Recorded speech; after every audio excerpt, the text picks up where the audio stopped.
In 1858, after the Government of India Act, the power transitioned from East India Company to the British Crown, and this meant that there was a change of power, obviously. So, for administrating India, a new type of service had to start, and this was the Indian Civil Service.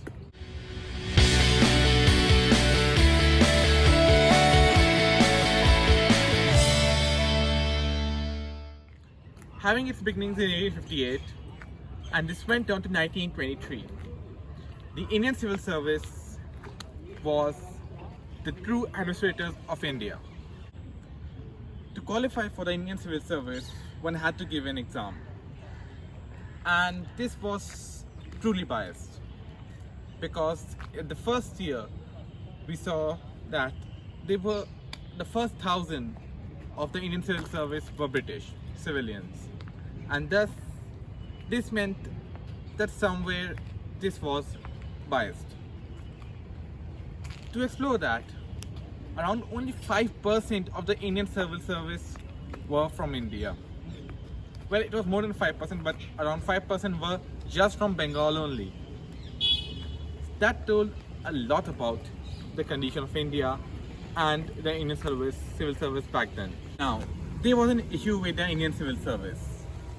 The reason was that its syllabus covered topics that most Indians weren't familiar with. And that too, to give the Indian Civil Service examinations, one had to go to Britain. And this meant a large amount just of travel expenses. And thus, it reduced the chances of Indians. But then again, there were many prominent who went on and became Indian Civil Service agents in India. So, this was an important role. By 1923, this all changed. As the year progressed, soon British enacted policies that made the representation of Indians in the Indian Civil Service more. Around now 40% had to be Indians, and this was a big move.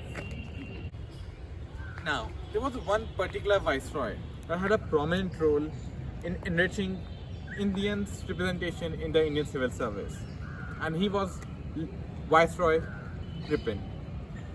Now, Ripon brought what we know as Ripon's reform.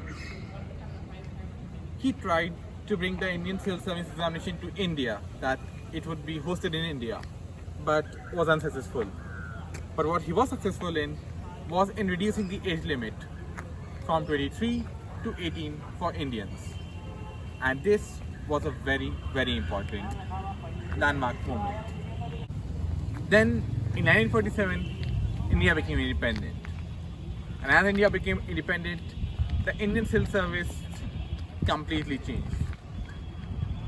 It began to form something which we know today as Union Public Service Commission, or UPSC. Today, thousands of Indians, or 1,000 lakhs of Indians give UPSC to qualify for the Indian Administrative Service, Indian Foreign Service, Indian Forest Service, etc. But all in all, this was derived from the British governance. With that being said, I'm Ads, and thank you. If you like the video, a sub and a like would be much appreciated. And for more content like this, please subscribe and stay updated. Thanks.